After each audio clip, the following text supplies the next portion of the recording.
For more on today's hearings, we turn now to Garrett Graff. He has written extensively about Robert Mueller for over a decade. Garrett Graff is the author of The Threat Matrix Inside Robert Mueller's FBI. And David Rivkin, he served at the Justice Department and the White House counsel's office in the Reagan and George H.W. Bush administrations. Hello to both of you, and I should point out, David Rivkin, that it emerged in today's hearings that it was President Reagan who initially nominated Robert Mueller for his first job as a prosecutor, and President George H.W. Bush, Bush 41, who nominated him for another position at the FBI. David Rivkin, what is your main takeaway, though, from today? My main takeaway that it was a good day, I think, for all sides. Did you say all sides? All sides. I think the special counsel did a good job. He stuck to the report. I happen to think that the main takeaways were the same as you can get from the report. I think the effort to suggest that he's indicated something that is damaging the president is partisan spin. I frankly don't think the Republicans have done much damage to Mr. Mueller's credibility, and I have a lot of regard for him. I frankly think it was non-event. It was kind of a intellectual equivalent of a 9 of the Y2K. Much anticipated, not much took place. So did you say non-event? I just want to make sure I understood. Yes, I think substantively it was a non-event. Garrett Graff, you've been following Robert Mueller for a long time. How did you read his performance today and how he advanced or changed our understanding of what happened? I think I actually agree largely with David, with the exception that I think by sticking so closely to the report, Mueller made clear that actually the report had incredibly damning information about the president's behavior in Volume 1 on obstruction, and then the candidate Trump and the Trump campaign's willingness to accept Russian help in the second part. But I do think, along with David, that I'm not really sure that this substantially moved the needle for either side today, in part because Mueller really went out of his way time and time again to avoid saying anything or giving any of the sort of incriminatory sound bites that I think the Democrats were waiting for. And yet, as we've been discussing, David Rivkin, we did hear Robert Mueller answer a series of questions about how truthful, how credible he found the president's answers. At this point, does that change our understanding of what happened in all of it? I don't. With all respect to Special Counsel Mueller, he expressed concern in a sense that he did not think that the answers he got from the president mirrored of information he's gotten. Let me just say the job of the prosecutor, special counsel, is if he thinks that somebody is lying to him, it's a process crime. It's called 18 U.C. 1001. Mr. Mueller actually indicted a number of people for that, properly so. If he felt that, he would have written in a confidential report to Attorney General what he thinks the president, despite the temporal immunity the president enjoys under the OSC teaching, would have written a report that he thinks the president could be charged with that offense. He did not. So we have to put this in a proper context. By the way, the notion that he did not exonerate the president is correct, but exonerating the president is never a task of any criminal investigation. We're all exonerated. We're all presumed innocent. The task of a prosecutor is to come up with a recommendation to indict.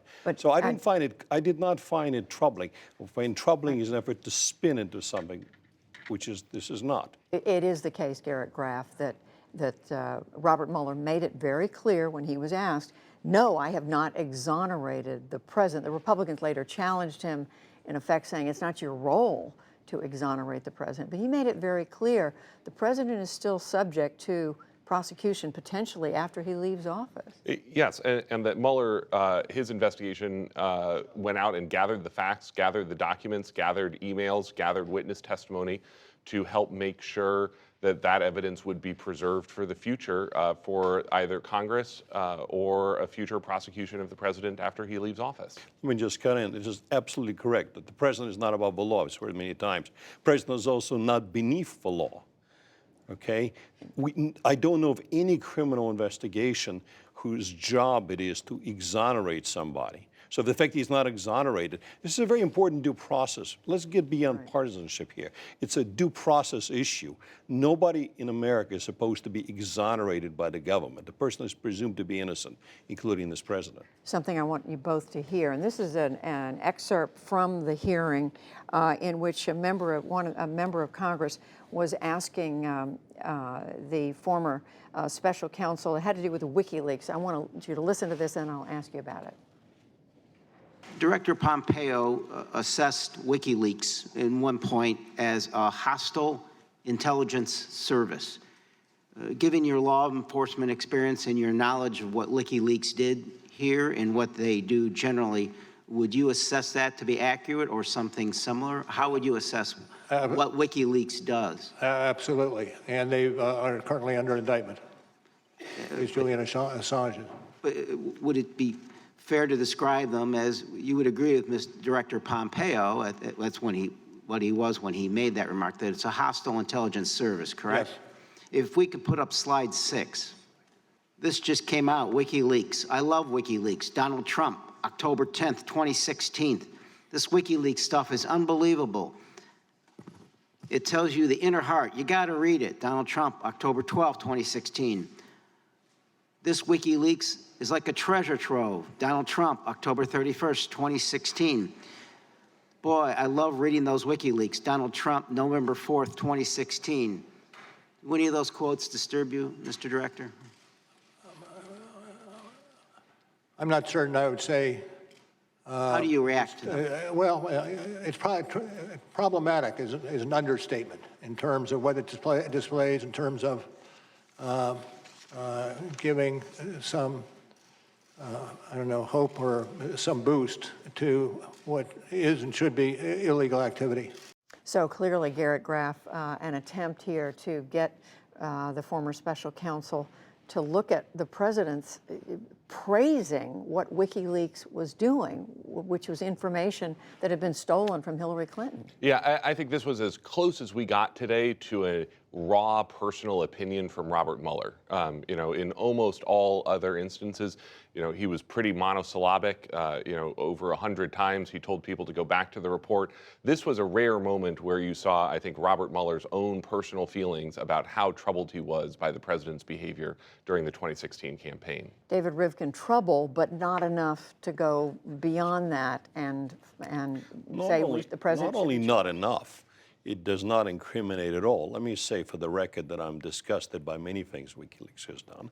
Let me also say for the record, if you look at some of the previous statements by Democrats about WikiLeaks' previous leaks, long before the Trump got into office, there's a lot of praise there.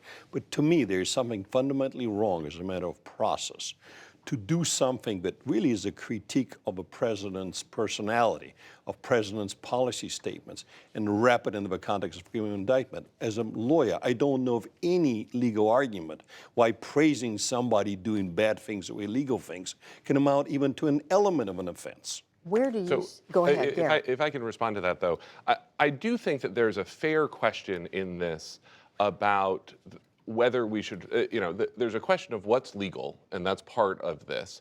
But then what is? This does the criminal investigation. Well, not but as that's an not, exercise in but that's not what prudential Mueller's assessment. answer was here.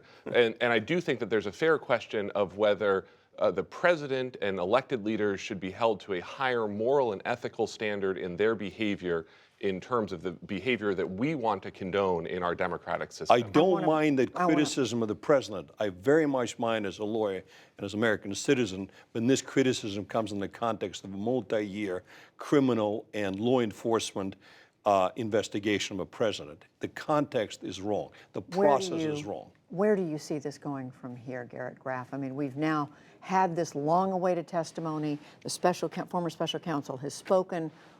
What do you see? I think it's a very difficult question, Judy, in part because, you know, next week we're heading into the August recess. You know, sort of whatever momentum Congress built up today is going to dissipate. Members are going to go back to their districts. They're going to hear from their constituents in town meetings. And then, of course, the current plan for House Democrats is to convene a new series of hearings in the fall involving some of the witnesses like Don McGahn. But I think we're going to really see the August recess help shape whether people really believe, the Congressman Johnson or Congresswoman Deming, and sort of whether the American people have a stomach for this. Have an appetite for this, and that's something that we will all be watching. I agree, but my only point is, if you want to criticize the president, what he says about Chairman Kim or Chairman Xi, I don't begrudge Democrats doing that, but do it as a policy exercise. Trying to put it in the context of breaking the law, I think, in my view, is abhorrent and wrong and poisonous politics even more. David Rivkin, Garrett Graff, we thank you both. Yeah.